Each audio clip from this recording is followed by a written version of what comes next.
Good morning, Kasturians, and welcome to first video of chapter 11 of history, that is the national movement first phase. In this chapter we will see the political situation and various political organizations being formed before the arrival of Gandhiji and the political scenario in India that changed or transformed by Gandhiji, that we will study in the second chapter, that is the national movement second phase. So let's start with our chapter. So what is nationalism? It refers to the strengthening of a common national identity irrespective of the religion and region. The common national identity or nationalism, it became an organized national movement in India. It represented the aspirations of the Indian people as a whole. That's why it became a national level protest or movement beyond their regional boundaries, and the people they started thinking and they thought of India as a single nation. The people, they have discontent against the British rule, or they were feeling depressed with the British rule. The various sections of society, like the peasants, they were forced to pay high taxes. The artisans, they were ruined by the foreign competition. The factory workers who were getting low wages, and the agriculture and industry, it remained as it is, because the Britishers, they didn't even tried to encourage these two. Also, the Britishers, they treated India as a source of raw material for their factories or industries, and they also started treating India as a market to get their factory made British goods consumed here. The employment opportunities for the educated or elite Indians, they were limited. Also, the upkeep of the British army and the wars in which the Britishers were engaged, all these expenses were to be paid by Indians. As a result, India was left with mass poverty. Added to this were the frequent famines, which increased the poverty conditions, and the superiority attitude adopted by the Britishers. It was also disliked by the Indians.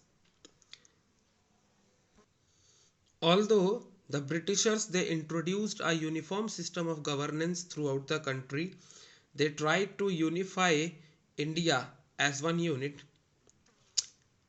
at least for the sake of theory. The laws were uniformly applied to all. The economic life, it was interlinked with the introduction of modern industries.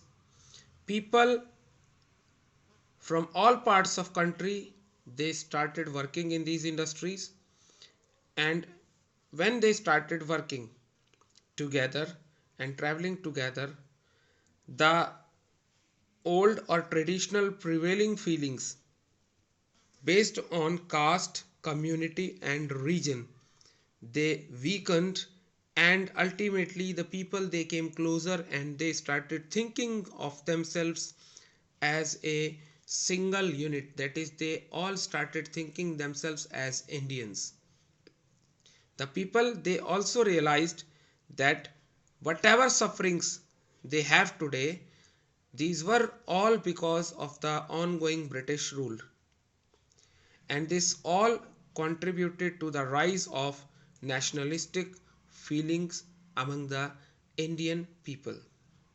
Apart from industrialization, education also played an important role to raise the nationalistic feelings among Indians.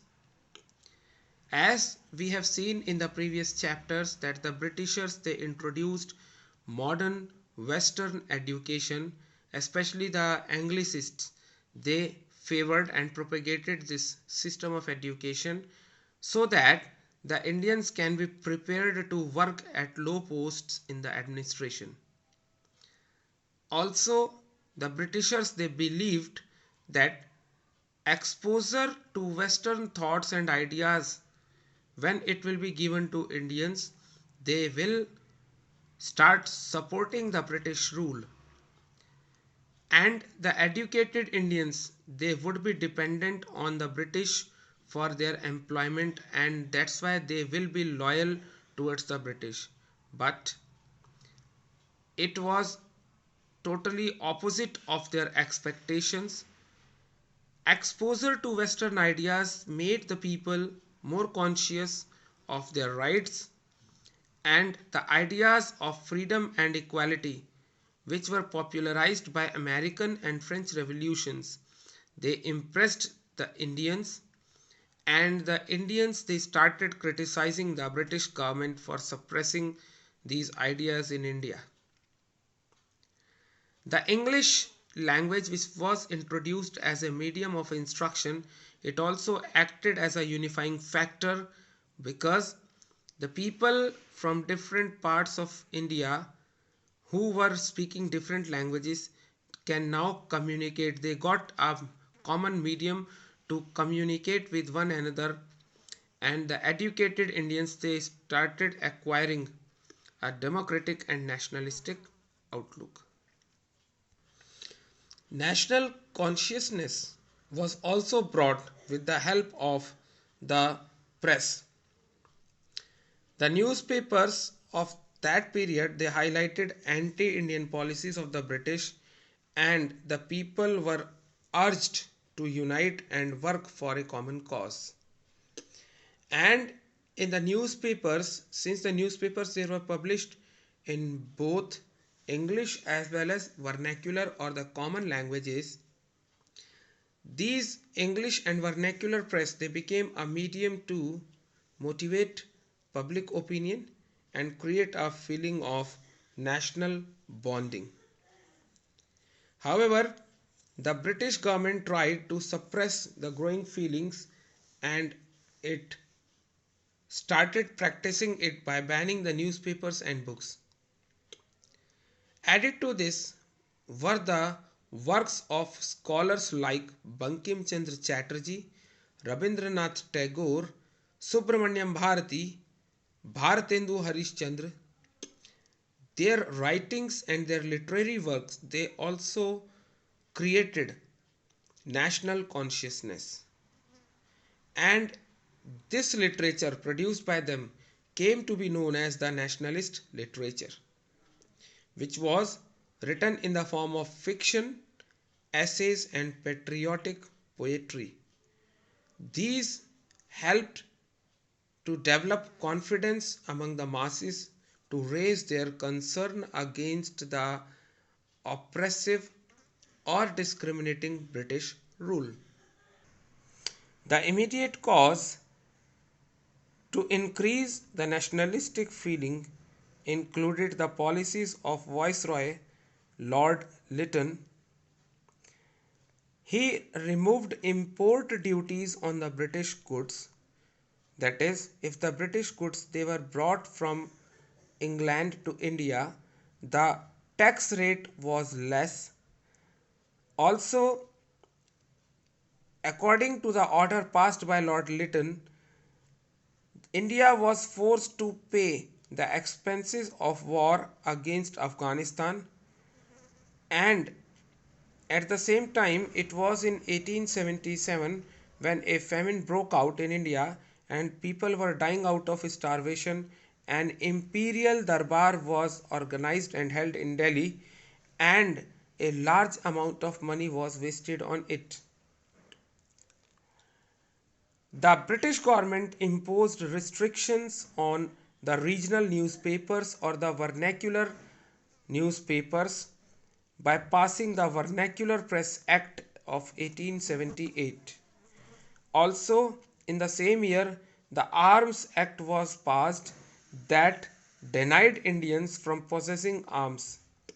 These two acts, that is the Vernacular Press Act and the Arms Act, it aroused strong reaction, and the Indians, they started opposing the British rule even with more zeal and enthusiasm. Later on, added to this was the Ilbert Bill controversy. Lord Ripon's law member Sir Ilbert, he introduced a bill according to which the provision was there that the Indian judges were given the power to try the cases or to hear the cases in which Europeans were involved as a party. The entire European community started agitating and opposed the bill, and the government was forced to withdraw the bill. When this bill was withdrawn, it made the Indian people, Indian elite group, to realize that the Britishers, they are unfair with the Indians and they are not going to give equal status to the Indians as the Europeans were getting. As a result of all this, various political associations, they were formed to raise their voice against the British rule, and it was especially after the 1850s. The very first association which was formed was the British Indian Association, which was formed by Surendranath Banerjee in 1851. Later on, in 1852, the Bombay Association and the Madras Native Association were set up. In 1870s and 1880s, many associations like the Pune Sarvajanik Sabha, the Indian Association, the Madras Mahajan Sabha and the Bombay Presidency Association, these were formed in the decade of 1870s and 80s. But the agenda and membership of these associations were limited.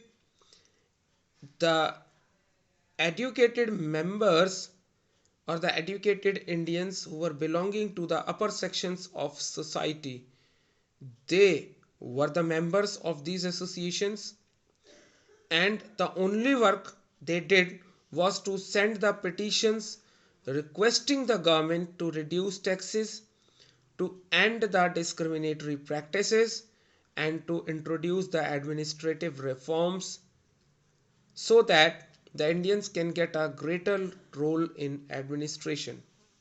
However, the government, it ignored the petitions, and the activities of these associations were also restricted to particular areas or the specific regions. With the restrictions put on the associations so formed between 1850 till 1880, the voice for an all India association which can bring masses and which would be strong enough to put its demand, it started feeling, and these feelings, they resulted in the formation of Indian National Congress. This formation of Indian National Congress we will study in our next video. Till the time, thank you and have a nice day.